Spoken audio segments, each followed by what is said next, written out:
chapter 6, Self-Esteem. In chapter 6, we talk about the idea of self-esteem. I remember when I was in middle school and high school, even in college, there was like this big campaign across the country that was trying to boost the youth's self-esteem. You know, people were feeling low and feeling bad about themselves, and they were like, hey, you should feel good about yourself, and you should feel good about life. And I agree to an extent. You know, when you think about just living life for yourself, definitely. But if you claim to be a Christian and a true follower of Christ, we have to make a transition from having self-esteem to what I will call God-esteem.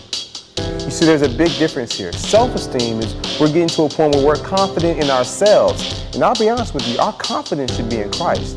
The Bible talks all about how we're born in sin and we're shaped in iniquity. And even Paul cautions us not to feel so good about ourselves. So when we have self-esteem, it's saying, hey, I'm Jeremy, I'm righteous, I'm holy, I'm a good guy, I'm doing real well for myself.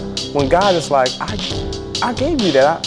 I want you to have my righteousness. So we have to be cautious when we focus on me, and what we've done, and start focusing on what God is doing through us. Oh, you can have self-esteem as long as God is in the center. And if He is in the center of your life, and you recognize that you're a good person and that you're a great person because of Him in your life, then you're going to that next level.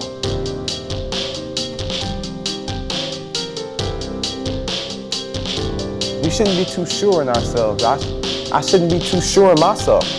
The reality is that we're sinners. We're born in sin. We're shaped in iniquity. We're really wretched souls.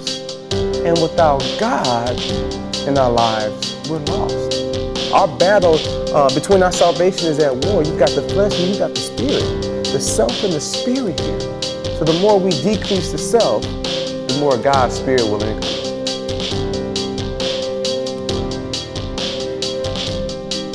And so I would like to challenge you in chapter 6 to move outside of the scope of looking at yourself saying, hey, I feel good about myself. I feel good about God. Don't get me wrong. I'm not saying you shouldn't feel good about yourself. When you look at yourself in the mirror and you say, hey, I'm Jeremy, I feel good about myself, it should be because God is inside you. Because when we get to a point where we feel good about ourselves and we leave God out of the equation, what happens is we begin to worship ourselves.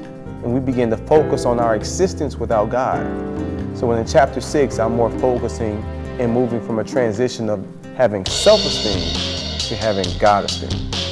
Join me in chapter 7 as we continue on to self-destruct.